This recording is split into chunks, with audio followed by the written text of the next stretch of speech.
A nostalgia é um sentimento tão específico que é difícil de explicá-lo exatamente. Pode ser um sentimento bom, uma grande melancolia, ou até mesmo pode causar calafrios. Para o dicionário, é saudades de algo, de um estado, de uma forma de existência que se deixou de ter, desejo de voltar ao passado. Mas é necessariamente um sentimento bom? No vídeo de hoje, eu lhes apresento o Iceberg da Nostalgia, edição Geração Z.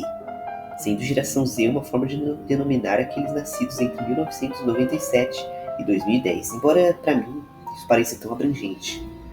Uma rápida explicação do que é um iceberg. O iceberg é um conceito que é usado para se listar algo. Dessa forma, os itens do topo do iceberg são os mais populares e quanto mais nas profundezas está um tópico, menos conhecido ou lembrado ele é. Superfície. TV Globinho.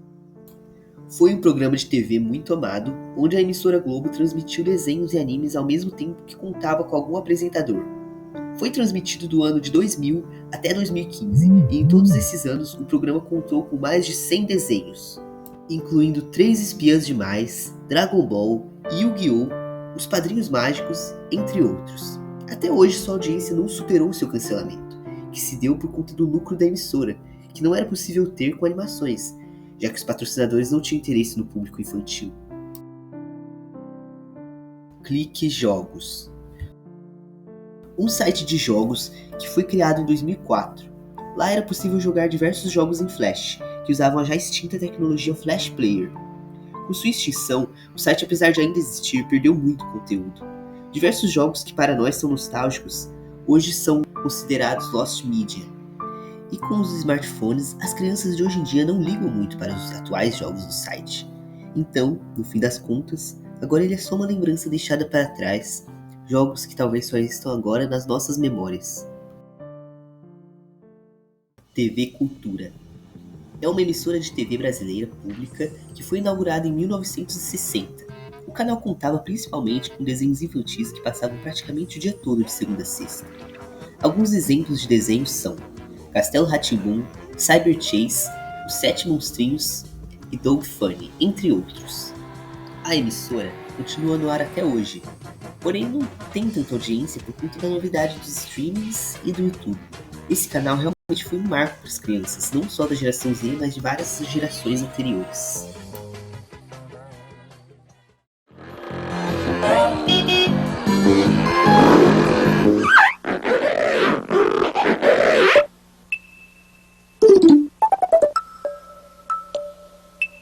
Tchau preguiça, tchau sujeira, adeus cheirinho de suor. CDs piratas. Era comum nos bairros os vendedores de CDs piratas com suas barraquinhas de rua. Eles sempre vendiam tão barato e os lançamentos chegavam tão rápido lá que era conveniente demais comprar com eles. Para as crianças, a mais pura diversão escolher entre tanta diversidade de filmes e jogos. E o sentimento de adrenalina de chegar em casa e torcer para o CD rodar era impagável. Claro que tinha vezes que o CD vinha sem conteúdo, ou o conteúdo era péssimo, mas, pelo menos onde eu comprava, os vendedores sempre trocavam sem problema nenhum. O fato disso ser crime não os impedia, o que realmente parou com os negócios deles foi a Netflix e derivados. Hoje em dia ainda existem alguns vendedores, não muitos, é mais difícil de encontrá-los. Eles se diminuíram até porque é muito difícil encontrar alguém que tem aparelho de DVD em casa, então é bem difícil para eles conseguirem clientes. Jogos da Play Store. Por algum motivo, a Play Store parecia mágica antigamente. Cada jogo te deixava entretido por horas e não era preciso esforço para isso. Não eram recheados de propaganda como hoje e pareciam mais caprichados. Alguns deles são Flappy Bird, Subway Surfers, Fruit Ninja, Temple Run, Heyday e Minions Rush. Além deles, também tinha os clássicos inspirados em Tamagotchi, Pou e a franquia de My Talking Tom. Lembro até hoje de achar revolucionário você falar com o bicho e ele repetir. Hoje em dia, a grande maioria dos jogos que tem lá é lotado de propaganda a cada 2 segundos de jogo. Mesmo assim, vejo crianças até hoje se divertindo com eles. Querendo ou não, ainda tem muitos jogos bons por lá, e a Play Store ainda vai marcar muitas gerações pela frente. Counter-Strike. Counter-Strike 1.6, lançado em 2000, é um jogo de tiro em primeira pessoa que conquistou fãs em todo o mundo. Originalmente um mod de Half-Life, O jogo dividia os jogadores em times de terroristas e contra-terroristas, cada um com objetivos específicos em mapas famosos. Um desses mapas é Aztec. Com suas ruínas de templos maias e chuva constante, criava um clima bem diferente. Outras fases memoráveis incluem Dust 2, com seu deserto, táticas estratégicas, e Inferno, cheio de vielas estreitas e desafios. De qualquer forma, seja qual for a fase, Counter-Strike 1.6 marcou época com momentos incríveis e jogadas inesquecíveis, deixando sua marca na história dos videogames. O jogo ganhou continuações, incluindo CS2, que foi lançado em 2023, portanto tem fãs e jogadores até hoje. Turma da Mônica. Criada pelo Maurício de Souza em forma de tirinhas em jornais em 1959, teve sua primeira revista própria em 1970. Turma da Mônica também é uma das coisas que não é nostálgica somente para a geração Z, e com certeza vai continuar marcando as próximas gerações. Dispensa explicações, não há quem não tenha lido os quadrinhos da turminha na infância ou mesmo visto as animações. Com personagens cativantes e incontáveis histórias, a história em quadrinhos nos marcou muito, deixando saudades de um tempo mais simples. PlayStation 2. Com certeza, o PlayStation que mais marcou a geração Z foi o 2. Tendo chegado no Brasil em 2002, 2 anos depois do seu lançamento no Japão, marcou a infância de muita gente com jogos inesquecíveis como GTA San Andreas, Resident Evil 4, God of War, Guitar Hero, Dragon Ball Z, Budokai Tenkaichi 3, Bunny e muito mais. São todos jogos atemporais jogados até hoje. Quem viveu isso entende o nível de importância do Play 2. Águas Rasas. Newgrounds. Foi um site de entretenimento lançado em 1995, onde os usuários podiam se cadastrar e postar seu próprio conteúdo. O que ganhou força lá foram os jogos em Flash. Inclusive, apesar de não ter feito tanto sucesso no Brasil quanto o Clique Jogos, muitos jogos de lá vieram do Newgrounds. Continuando no ar até hoje, qualquer pessoa pode postar animações, jogos, músicas e artes no site gratuitamente, da mesma forma que é possível consumir os conteúdos postados também de graça. Filmes da Barbie. Apesar dos filmes não serem nada mais do que uma estratégia para vender brinquedos, eles acabaram dando mais do que certo. E vários deles eram na verdade bons para o gosto infantil. Marcou a infância de muitas meninas e alguns meninos e não poderia ficar de fora do iceberg. Inegavelmente, a Barbie é nostálgica para muita gente. Tendo a boneca sido criada em 1959, ganhou seu primeiro filme em 1987, que apesar de não ter ficado muito conhecido, deu início ao que se tornaria de certo modo um universo cinematográfico onde Barbie é a atriz e cada filme dela é ela atuando numa personagem diferente. Até hoje saem filmes da Barbie, portanto, ela ainda vai marcar muitas gerações.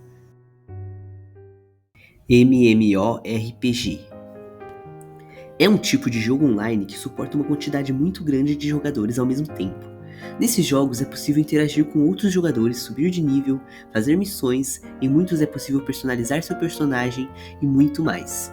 Alguns exemplos de MMORPG são Aika, D&D Online, Tibia, Soldat, EverQuest e até mesmo Transformice pode ser considerado um MMORPG.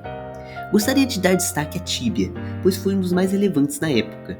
O jogo foi criado em 1997, porém manteve-se relevante por muitos anos seguintes, sendo um dos mais antigos do gênero.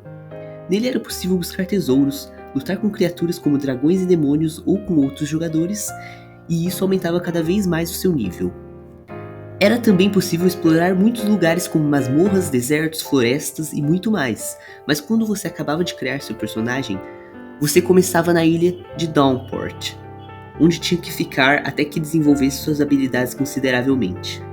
Não posso me estender demais, pois ainda há muitos tópicos pela frente. Mas e aí? Se lembra de algum desses jogos citados? Acha que faltou algum? Se lembra qual era seu user em um deles?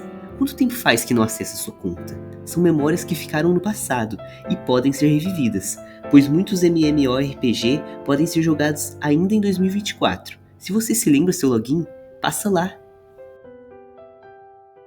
Habbo Hotel. Seguindo em um tópico parecido com o anterior, ainda se tratando de jogos online interativos, temos Habbo Hotel.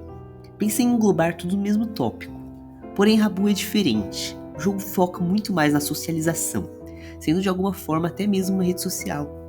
Lá o bate-papo era a principal função do jogo. Você entrava nas salas, como em um bar, na balada, cinema, hospital e etc.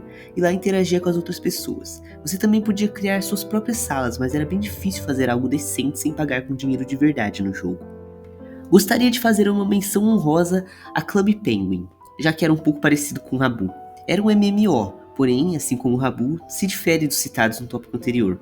Nele você podia acessar salas e jogar minigames, além de interagir com os outros jogadores. Assim como o Rabu Hotel, tinha como pagar para ter mais itens no jogo, e como éramos crianças, olhávamos esses itens como algo muito difícil de se ter, apesar de não custar uma fortuna. Na pandemia ele voltou a ser jogado um pouco mais, mas agora as pessoas voltaram a esquecê-lo. Canais de TV a cabo: Cartoon Network, Nickelodeon, Disney Channel, Disney XD e até mesmo Discovery Kids. Algum desses deve te despertar nostalgia. Porém, é irrefutável, o Cartoon Network era o melhor deles. Também foi nostálgico pra galera que cresceu nos anos 90, mas como o foco do vídeo é a geração Z, gostaria de citar alguns desenhos que até hoje me pego assistindo e amando como se fosse a primeira vez. Apenas um Show, O Incrível Mundo de Gumball e Hora de Aventura era a trindade perfeita. Mas também tínhamos outros sabores, como o Show dos Looney Tunes, Carrapatos e Catapultas e até o subestimado Mad. O que eu mais lembro na Cartoon era o quadro Hahaha, que passava às 18 horas mais ou menos, e aquela musiquinha das chamadas dos comerciais, bons tempos. Para não ficar só em Cartoon, quero mencionar as séries da Disney que passavam no Disney Channel e faziam muito sucesso, tipo Shake It Up, Gêmeos a Bordo, Feiticeiros de Waverly Place e tal. Eu particularmente não curtia muito esses, eu preferia os desenhos e Gravity Falls foi um deles. Nickelodeon, sinceramente, por algum motivo eu não assistia nunca, mas sei que marcou a infância de muitos com séries como iCarly e Kenan e Kel. No Discovery Kids passavam coisas pra bebês, mas não vai negar que às vezes se pegava olhando My Little Pony por lá. Bom, melhor parar por aqui porque temos muitos tópicos ainda para serem abordados. AMVs. AMV é a sigla para Anime Music Video e se tratava exatamente do que o nome diz. Eram montagens que os fãs de animes faziam colocando clipes de seus animes favoritos junto a alguma música, geralmente fazendo com que o ritmo e a letra da música combinassem com as imagens das animações que se passavam. O primeiro AMV foi feito em 1982 com fitas VHS. O criador James Kapostas juntou cenas do anime Space Battleship Yamato com a música All You Need Is Love dos Beatles. Ele fez isso de forma cômica, já que enquanto no anime as cenas eram de violência, os Beatles cantavam sobre paz e amor. Mal sabia ele que criaria uma febre que só viria a se tornar mais comum do ano 2000 pra frente. As pessoas começaram a fazer os AMVs como se fosse arte mesmo, e com as tecnologias mais avançadas era mais fácil de fazer do que em 1982. A criatividade era absurda nesses vídeos e às vezes acabávamos conhecendo as músicas por conta deles, então no fim acabava sendo bom pro artista. Interessante pensar que isso passava sem problemas com os direitos autorais no YouTube. Os AMVs estão um pouco fora de moda hoje em dia, mas ainda há quem os faça. Porém, ficou mais marcado naquela época de despreocupação mesmo. Entre os AMVs mais famosos temos como destaque o inesquecível do Rock Lee vs Gaara ao som de Linkin Park.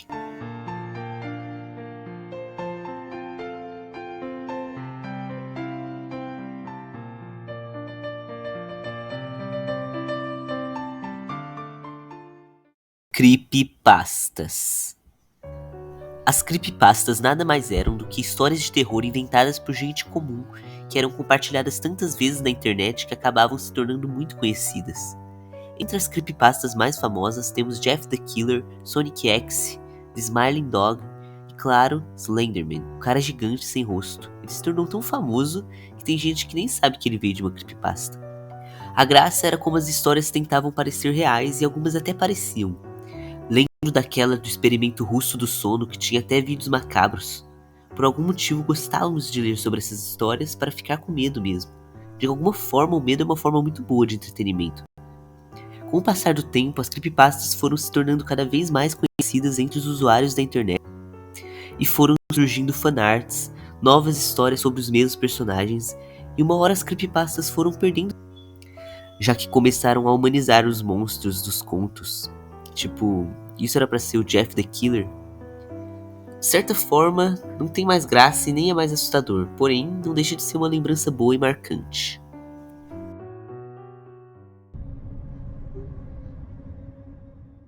My Little Pony. Desculpa o contraste, só que quem conhece sabe quantas camadas esse desenho inocente tem. São tantas bizarrices que dá pra fazer um vídeo só sobre a fanbase, mas aqui pretendo falar mais sobre o desenho em si. Um desenho feito para crianças de 6 anos que acabou atingindo um público bem maior. Muito se fala dos bronies de 30 anos, mas e os adolescentes que gostavam de My Little Pony? Eles existiam e, acredite ou não, era um bom passatempo. Um breve resumo da história do desenho. A história se passa em um reino chamado Equestria. Existem 3 tipos de pôneis, os unicórnios, os pégasos e os pôneis terrestres. Para garantir a harmonia de Equestria, é preciso que esses 3 tipos de pôneis se deem bem. Então o desenho vai abordar a amizade e como ela pode passar por cima das diferenças. É isso, fim da camada 2.